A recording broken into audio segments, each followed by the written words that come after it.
Olá, eu sou a Tatiana Pires, editora da revista Bem-Estar, e no nosso podcast hoje recebemos Linoel Curado Valsec. Ele é neurocirurgião infantil do Hospital da Criança e Maternidade de Rio Preto. Seja muito bem-vindo. Olá, Tatiana, obrigado. Obrigado pelo convite, pelo convite da revista Bem-Estar e estar aqui para a gente conversar um pouquinho nesse podcast. Hoje a gente vai conversar sobre aneurisma congênito infantil. E assim, qual que é a diferença de um aneurisma e um aneurisma congênito? Bom, primeiramente, é bom a gente definir o que é um aneurisma. Um aneurisma cerebral, ele é uma dilatação da parede dos vasos cerebrais, da artéria cerebral, né?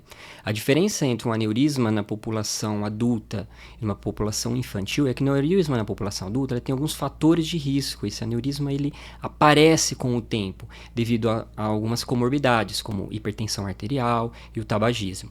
O aneurisma congênito, a criança ela não é exposta a esses fatores de risco, então ela já vem com essa alteração genética para essa alteração estrutural do vaso, provocando o aparecimento dos aneurismas. Outra diferença é a prevalência, né? O aneurisma congênito ele é muito raro na população infantil, né? E a predominância, ele predomina ligeiramente mais no sexo masculino, enquanto que na população adulta é mais no sexo feminino. Uhum. E assim, é uma malformação, então, pelo que eu entendi, quando é congênito.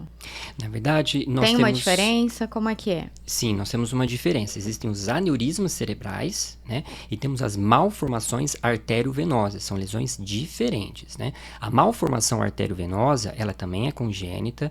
Ela é um erro embriológico em que os vasos cerebrais, eles são mal formados, né? Então, o que seria o esperado? Você tem as artérias cerebrais que levam o sangue para uma rede capilar que nutre esse cérebro, e esse sangue depois ele sai desse cérebro através das veias. Quando você tem essa malformação, a artéria encontra diretamente a veia, sem essa rede capilar. E nesse meio do caminho encontram muitos vasos mal formados, né, que é o que a gente chama de nidos dessa malformação. E são vasos extremamente frágeis, né, e que eles são mais propensos a rupturas. Enquanto que no aneurisma, você também tem a fragilidade, mas você tem a fragilidade na parede do vaso.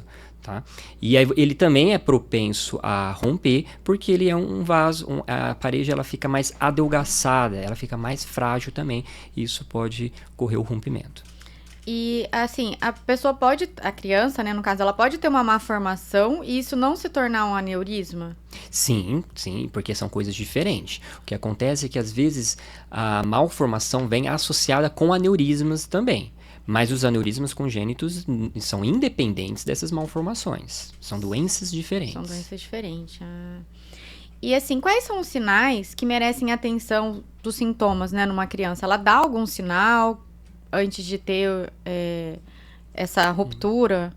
Sim, o aneurisma em si, a presença dele, ele é silencioso, a menos que ele seja os aneurismas gigantes, que são aqueles aneurismas de um tamanho bem aumentado, em que eles causam uma compressão desse cérebro. E aí, dependendo da localização, você pode ter algumas queixas. Então, você pode ter uma queixa motora, né? Uma deficiência, uma fraqueza, uma alteração na sensibilidade, você pode ter crises convulsivas, dores de cabeça, mas isso é mais raro, porque precisa de ser aneurismas muito grandes que estejam causando alguma compressão. O mais comum é eles darem sintoma quando eles se rompem, porque aí ocorre o extravasamento do sangue em volta do cérebro, né? Podendo causar hemorragias, hematomas, e aí sim, esse sangue em contato com o cérebro vai causar crises convulsivas, rebaixamento do nível de consciência, podendo levar essa criança ao coma e ao óbito também, muitas vezes. É uma doença, uma morbidade, uma mortalidade extremamente alta. E essa má formação das artérias, como é feito esse diagnóstico? Também tem algum sinal ou não? Já é tudo clínico mesmo? Então, a malformação, Só voltando um pouquinho na sua pergunta anterior, Tatiana, da clínica, né? A gente falou da clínica de um aneurisma. Certo. E agora vamos falar um pouco da clínica das malformações, que é popularmente chamada de MAVs, né? Elas também, como elas têm esses nidos, que são esses emaranhados de vasos mal formados, elas causam também um efeito como se fosse um tumor, né, compressivo. Então, a criança também pode apresentar dores de cabeça, crises convulsivas, perda de força, perda da sensibilidade, alteração visual, tontura, né, dependendo da localização. E elas também podem romper. Inclusive, a principal causa de hemorragia, hematomas intracranianos espontâneos, não traumáticos, na criança é o rompimento dessas malformações, tá? Que são muito maiores do que o dos aneurismos. Os aneurismos são muito raros na criança, né? E como que você faz o diagnóstico? Então, diante de um quadro súbito de uma criança com... É tido como uma dor de cabeça pior da vida, uma dor de cabeça extremamente intensa, que vai vir com vômitos e com um rebaixamento de nível de consciência. Ela vai ficar muito sonolenta, podendo até entrar em coma. O primeiro exame que você faz habitualmente é uma tomografia de crânio, para você ver se tem algum sangramento, se tem alguma lesão ali. Depois você parte para uma tomografia de crânio com uma angiotomografia, com um estudo de vaso. Você injeta o contraste nessa criança e você consegue estudar toda a arquitetura vascular dessa criança.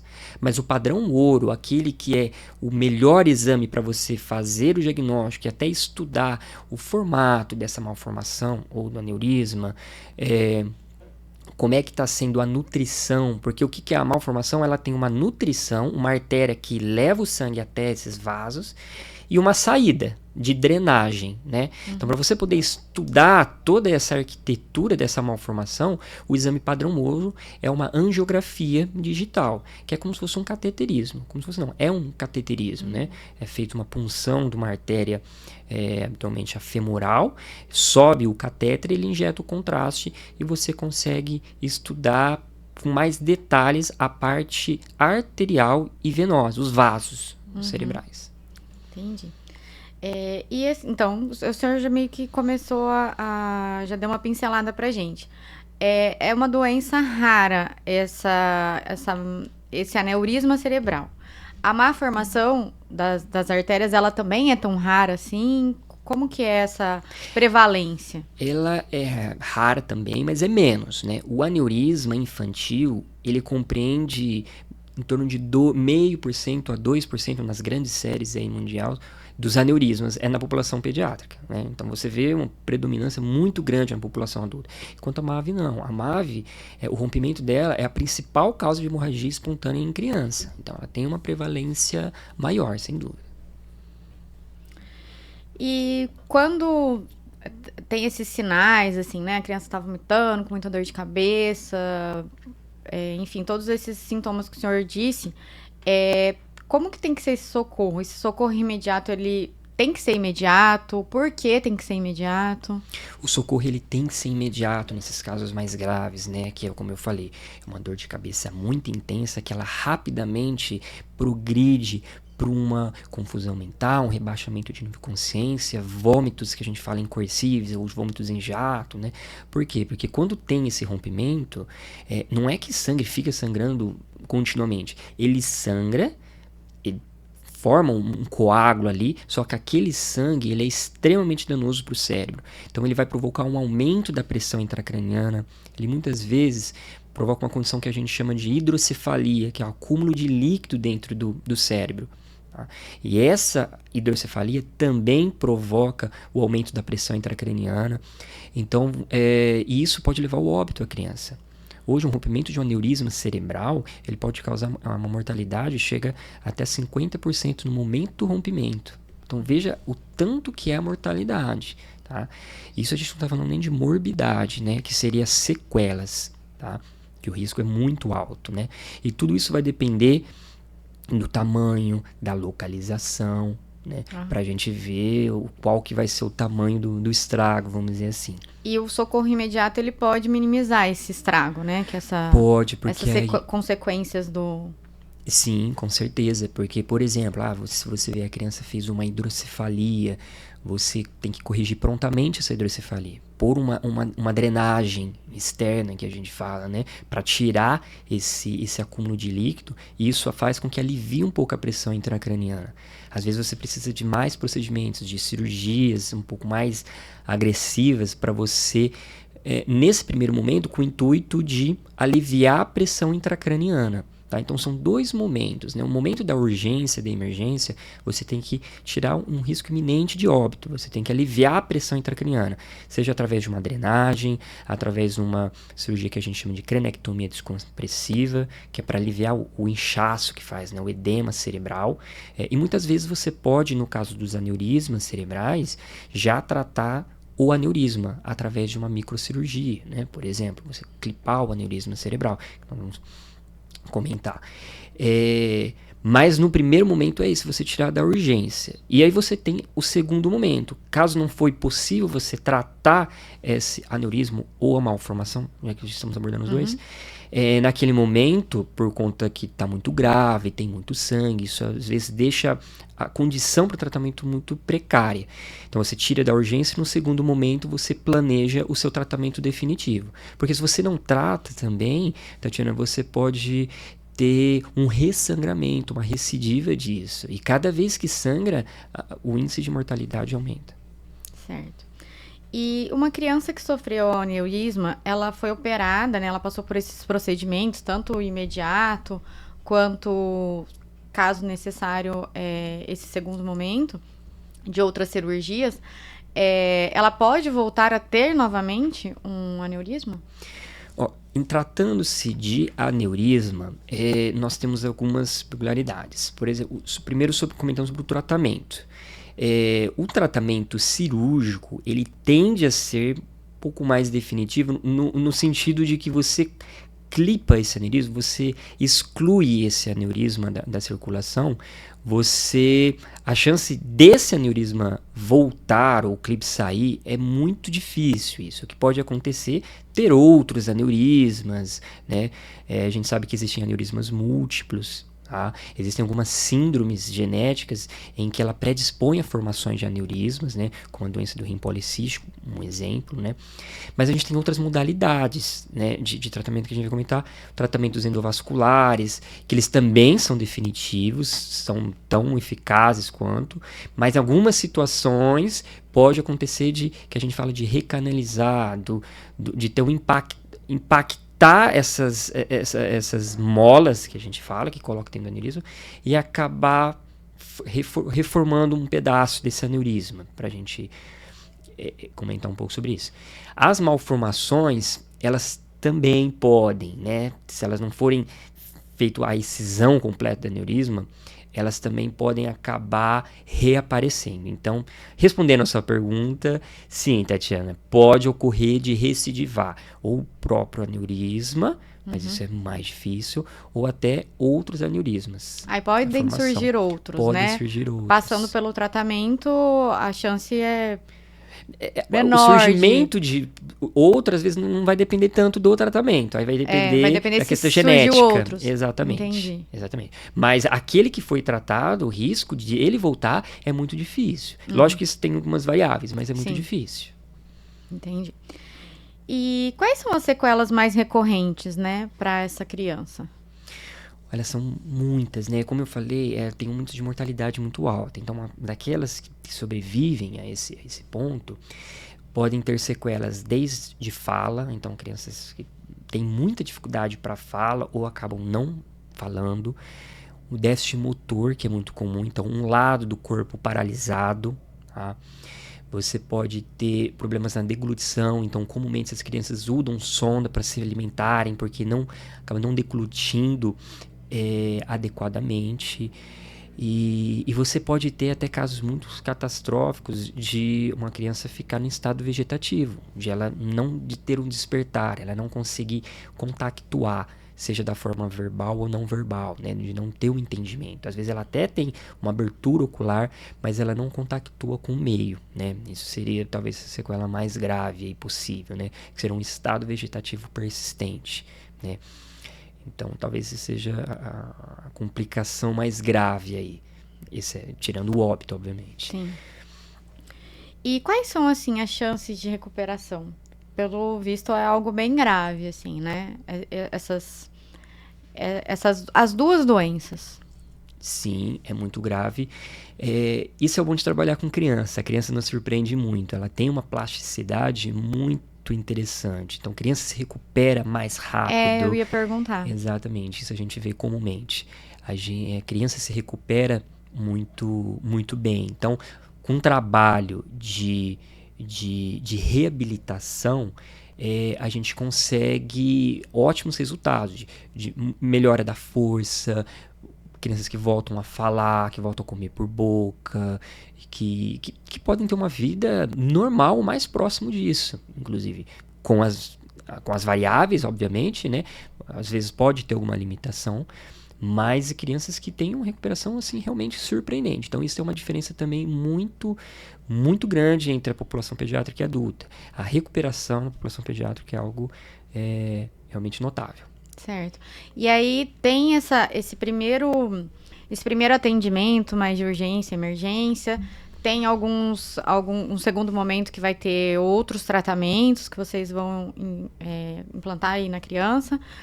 E aí depois vai ter toda uma equipe. Como que funciona, assim, essa reabilitação? Conta pra gente todos esses detalhes, assim. Ela vai passar por fisioterapia, vai passar por fono, enfim, qual que é essa equipe, mais ou menos, assim, né, que a gente pode destacar que vai trabalhar com a recuperação da criança?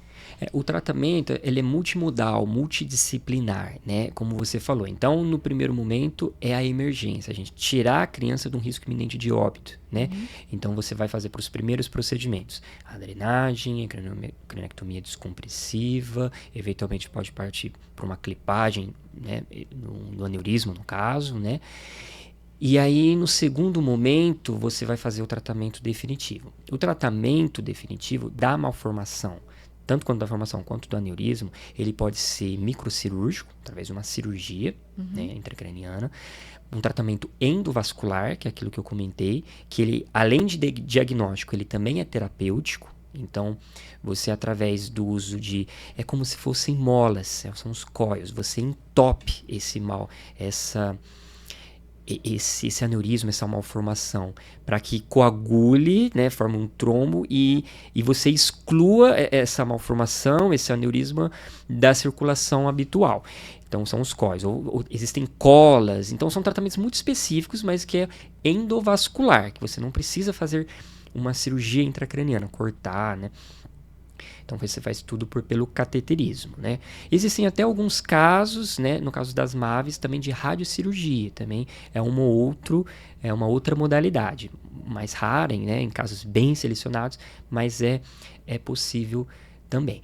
E aí, passado esse período... Só um minutinho, essa radiocirurgia, ela consistia no quê? É uma novidade, porque a gente pensa em radioterapia, né? Isso, ela é como se fosse uma radioterapia, mas muito localizada, muito precisa e com uma radiação, um volume de radiação maior naquela área, entendeu? Certo. E aí ela atua provocando algumas reações inflamatórias até ocorrer o fechamento desses vasos. Só que ela é um pouco mais lenta, o resultado, né? Por isso que assim ela tem indicações precisas, né? E aí a gente vai entrar numa discussão muito grande, né? Que tem grupos aí que fazem, tem grupos que não, enfim.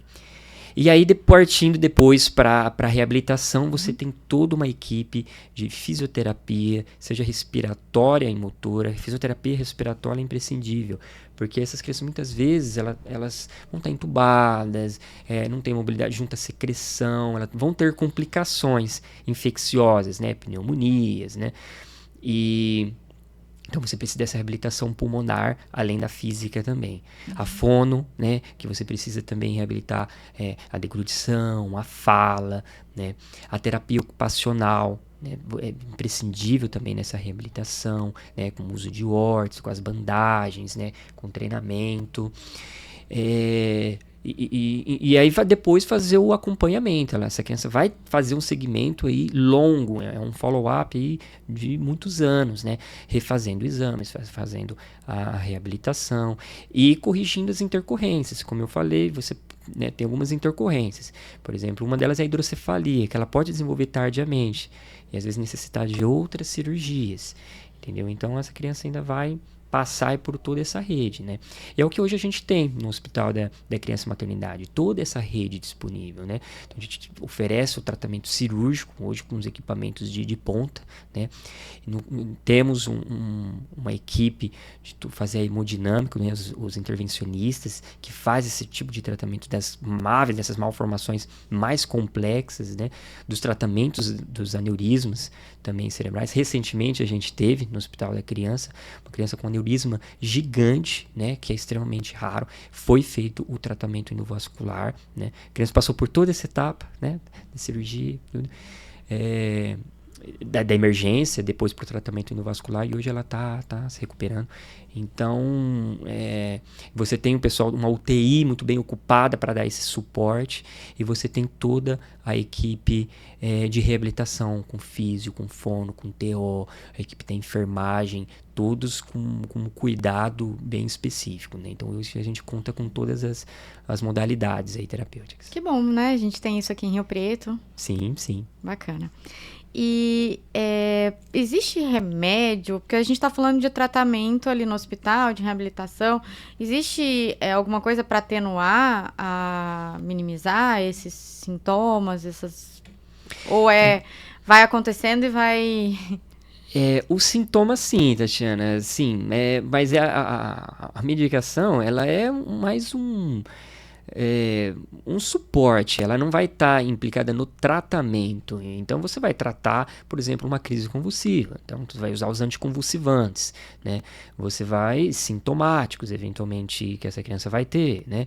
Mas não tem uma medicação para evitar sangramento, para evitar que surja. Desenvolver, exatamente, você não tem, né? A gente comentou da etiologia, que é genética, no caso infantil, né?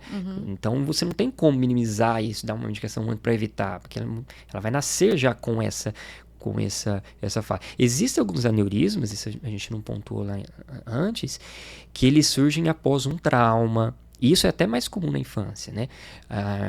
Um aneurisma dissecante, que a gente fala após um traumatismo, ou um aneurisma após uma infecção micótica. Então, como aparece esses aneurismas, a gente tem que investigar isso também, história de trauma, história de alguma infecção, endocardite, que também é relacionada a esses aneurismas micóticos, né? Mas nem para isso também tem medicação para você prevenir.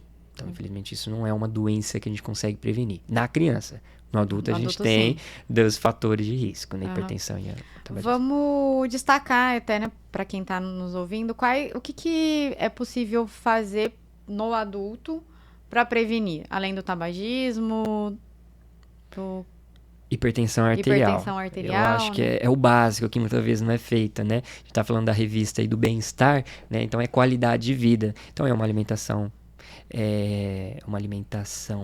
saudável, né? É uma prática de atividade física regular, jamais tabagismo, né? Se a gente conseguisse deixar aí, eu sei que a gente tá falando de infantil, mas obviamente isso na população adulta aumenta muito a incidência e a ruptura, né? Então interessante que o senhor disse que é mais predominante nas mulheres adultas. No adulto, sim. E o tabagismo, a gente tem a percepção que homens fumam mais. Pressão alta, né? Hipertensão. Nos dois. Por que na mulher? O que a mulher tá fazendo aí que é maior? Talvez é uma coisa do próprio sexo. Por que nas crianças dá mais em homem? Tem coisas que a gente ainda não tem resposta, né? Então não só os... É um dado mais epidemiológico, né? Não é só porque o que dá pra prevenir, mas... Exatamente, tem coisas que são da própria... Só exatamente, da genética. da constituição, Entendi. Tem alguma coisa que o senhor gostaria de destacar, de deixar como uma mensagem? Eu acho que foi extremamente importante esse podcast, Tatiana, pra gente. Muitas as pessoas nunca ouviram falar disso, né?